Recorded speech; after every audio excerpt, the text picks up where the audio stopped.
We're backstage at CBS talking to the new guest of House Guest for Big Brother 18. With us now, Paulie. Hello. Hey, how you doing? Ladies? Okay, Good? We're good. let's get it out there. Yeah. Tell us. Right away? Yep. What is it? Cody. Is that's it? Yes. That was- well, Come on. one of the more obvious ones. What is it that obvious? Yes. It's that obvious Well- we're related? You guys look alike. We do. He is But Cody's you had a brother. lot of- I feel like you had a lot of FaceTime, like, in family, like, pieces during his season 2. That's how I, like, recognized you. Yeah. Well, I think also in like last season when they did the little piece on the Hitman. Yes, in the backyard. But yeah, I mean, I tried to keep my face out of it as much as possible, but I guess they got me out. Yeah, cat's out of the bag. I'm Cody's brother. Surprise! Surprise. So are you going to go into the house and pretty much be like, hey, I'm Cody's brother, or are you going to try and keep it secret? So definitely not going to keep it a secret. I feel like you have to be transparent in the house when it comes to known facts. Right. You know what I mean? Right. So like if somebody's going to call me, I mean, I don't know if you guys know that we got matching tattoos on our ribs. It says Califury right in it. So like there's no... Hiding that. Yeah, there's no hiding. If somebody's like, I know that last name. Who are you?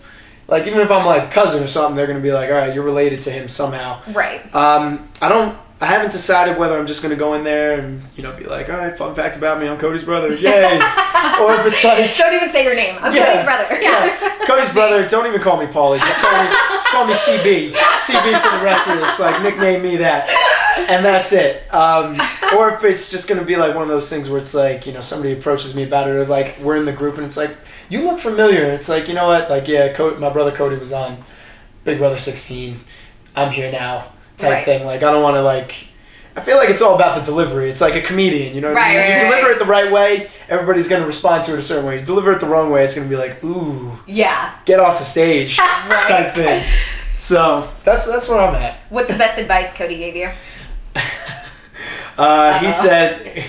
He said dial back your personality like 10 to 100 times. You tend to go overboard a little bit? I mean, like, I just like, I have a lot of energy. You know That's what not I mean? a bad thing. I mean, in there, at first, it is a bad thing. Like when people start to leave and everybody's bored and they need somebody to be like entertaining and Then you're energetic. clutch. Go ahead, like be Yeah. clutch, like have fun with everybody. But at first, he's like everybody's looking for a reason to get somebody out. So don't be that guy. I was like, Don't give him a reason. I was like, I don't want to be that guy. I want to be like the guy, but like not that guy. Are know you what I mean? guys the type of brothers that are really competitive? Like, if you win, is he gonna be like, son of a... I mean, I don't think he'd say that. He'd be like, so you get me that new Mercedes? Is that what you're doing, right? You've been your brother for all these years, so you You're open taking me it up. But yeah, no, super competitive. But in a fun way. Like we've ever since like birth, like. Once we were able to walk, run, play soccer and all that stuff, we were in the backyard going at each other, like 1v1, but it was always in a sense of getting each other to be better, Right. type thing. So we talk smack, but it's all in a good fun way. It's like you go on the field, you're playing another team, you gotta talk smack to the other team a little bit, not so that the fans can hear you and be like, wow, what a terrible player. But you want to try and get in their head a little bit, you know what I mean? So we'll talk smack a little bit, but we ain't gonna be like, Right. you won, I'm never talking to you again. Yeah. So when Cody tried to give you some advice, were you like, oh, hold on, well, let me call Derek because he won. Did you call Derek? Did you get any advice from Derek? I called Derek just because it's like he's part of the family now. You know what I mean? Like that's just like that bond that they have, and like I consider him a brother. So obviously I'm going to talk to him for the sense of thank you. That's, You're so sincere. you're like sitting here like that's not it. That's not the answer. And she's like, oh, that's adorable. Yeah. But like, like to be able to talk to Cody, arguably one of the best social players ever, be able to talk to Derek, arguably one of the best masterminds and everything, and how they both played the game together. Each of them had their own masterful skills that they were doing, and like to hear it from both of their perspectives, I got things from Cody that I didn't get from Derek, and I got things from Derek that I didn't get from Cody. So I felt like I got the best of both worlds. Right. In that regard. And your guys' family is super close. You have one more sibling, Angelina. Me too, Angelina, the baby. Would she The baby ever? sis. Maybe next season? Would she ever come on or? Well, honestly, I don't know, because when people were asking me if I'd ever come on, my answer was no, and then here I am. And now we've said it to Angelina, like, we were joking around before I got taken, being like, all right, you're the only one. And she's like, no. Like, not at all. It's not happening. I'm not doing it to mommy and daddy. You and Cody are selfish, blah, blah, blah.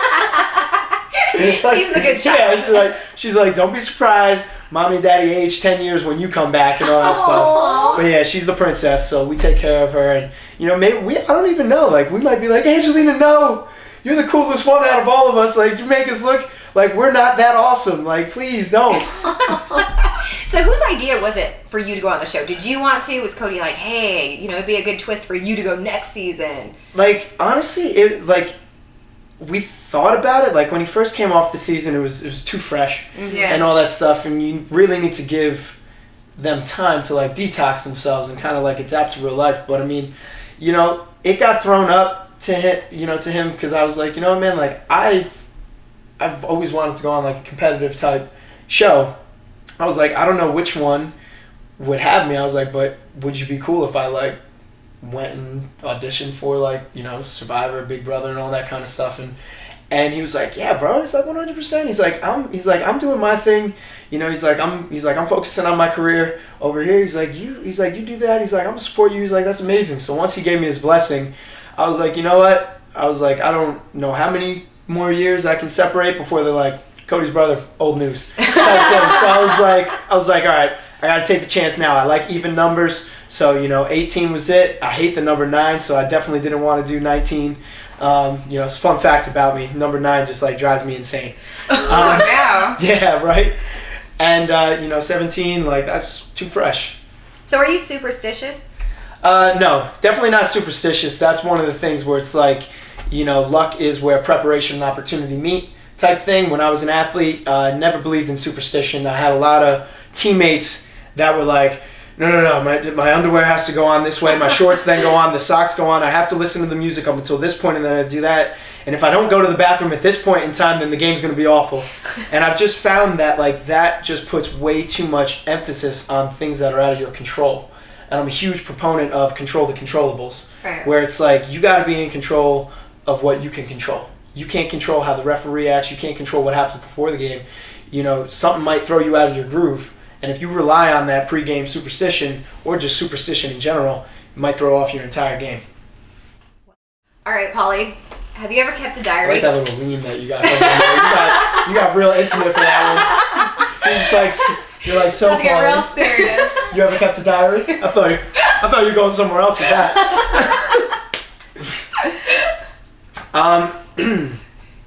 When I was younger, I kept a diary. That was when, like, gel pens were the big thing.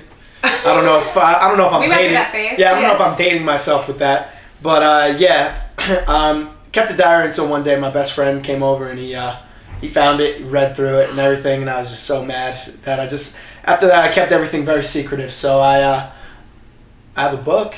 I wouldn't call it a diary. I jot down my thoughts, maybe write some poetry in there, some things some things that catch my fancy.